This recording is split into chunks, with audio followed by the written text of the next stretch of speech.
Breaking news बघतोय आणि ती सुद्धा साम टीव्हीवर सगळ्यात आधी आपण ही बातमी देतोय।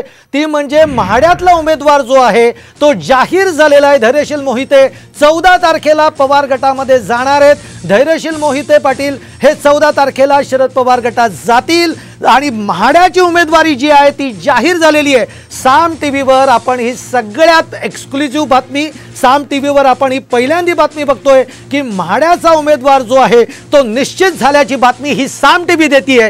धैर्यशील मोहिते पाटील हे 14 तारखेला पवार गटामध्ये जाणार आहेत। नितीन पाटणकर आपले प्रतिनिधी फोन लाइन वरनं जोडले गेलेले आहेत। नितीन, आपण बघतोय साम टीव्हीने पहिली बातमी देतीये की महाड्याची उमेदवारी आता निश्चित झालेली आहे।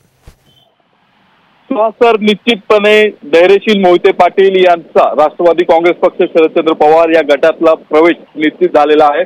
खुद्द शरद पवार यांनी ती माहिती दिलेली आहे। 14 तारखेला धैर्यशील मोहिते पाटील यांचा शरदचंद्र पवार यांच्या पक्षामध्ये प्रवेश होईल आणि 16 तारखेला ते महाड्यासाठी उमेदवारी अर्ज भरणार आहे, याची माहिती देखील देण्यात आलेली आहे। शरद पवार आणि धैर्यशील मोहिते पाटील सध्या एकत्रच आहेत, मोदी बागेत आहेत आणि काही वेळामध्येच या दोघांची संयुक्त पत्रकार परिषद राष्ट्रवादीचं जे कार्यालय आहे पुणे शहरातलं त्या ठिकाणी होणार आहे। त्या ठिकाणी शरद पवार हे रवाना झाले आणि त्या ठिकाणी ते स्वतः याची अधिकृत घोषणा करतील। मात्र त्यांनी स्वतः ही माहिती दिलेली आहे की 14 तारखेला धैर्यशील मोहिते पाटील राष्ट्रवादी काँग्रेस पक्षामध्ये प्रवेश करणार आहेत, त्यांच्या गटामध्ये प्रवेश करणार आहेत आणि महाड्याची त्यांची उमेदवारी देखील निश्चित झालेली आहे, त्यावर देखील शिक्कामोर्तब झालेला आहे। निश्चितच नितीन, आपण बघतोय की ही तर साम टीव्हीला आपण पहिली बातमी देतोय, एक्सक्लुसिव्ह बातमी देतोय, पण आता ही उमेदवारी निश्चित झाल्यानंतर महाड्याची अनेक समीकरणं बदलणार आहेत, भाजपला धक्काही बसणार आहे चांगला।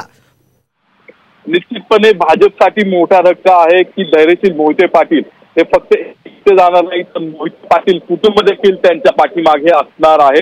त्याचबरोबर फलटणचं निंबाळकर घराणं की निंबाळकर कुटुंब आहे देखील मोहिते पाटील यांना पाठिंबा देण्याची शक्यता आहे आणि त्याचबरोबर आता धैर्यशील मोहिते पाटील यांच्याबरोबर सांगोल्याचे डॉक्टर बाबासाहेब देशमुख हे उपस्थित होते आणि त्यांनी देखील त्यांना पाठिंबा जाहीर केलेला आहे आणि तीच महाडा लोकसभा मतदारसंघाची रणनीती या ठिकाणी आखली गेलेली आहे आणि सर्व विचारांती शरद पवार यांनी त्यांची उमेदवारीची घोषणा केलेली आहे, पक्ष प्रवेशाची देखील घोषणा केलेली आहे। भाजपसाठी हा मोठा धक्का आहे। सोलापूर जिल्ह्यातलं फक्त महाडाच नाही तर सोलापूर लोकसभा मतदारसंघावर देखील याचा परिणाम होणार आहे, कारण सोलापूर जिल्ह्यावरती संपूर्ण सोलापूर जिल्ह्यावरती मोहिते पाटील घराण्याचं वर्चस्व आहे, त्यांचा संपर्क आहे, त्यांचं प्रभाव क्षेत्र आहे। त्यामुळे दोन्ही महाडा आणि सोलापूर दोन्ही लोकसभा मतदारसंघामध्ये याचा परिणाम पाहायला मिळणार आहे।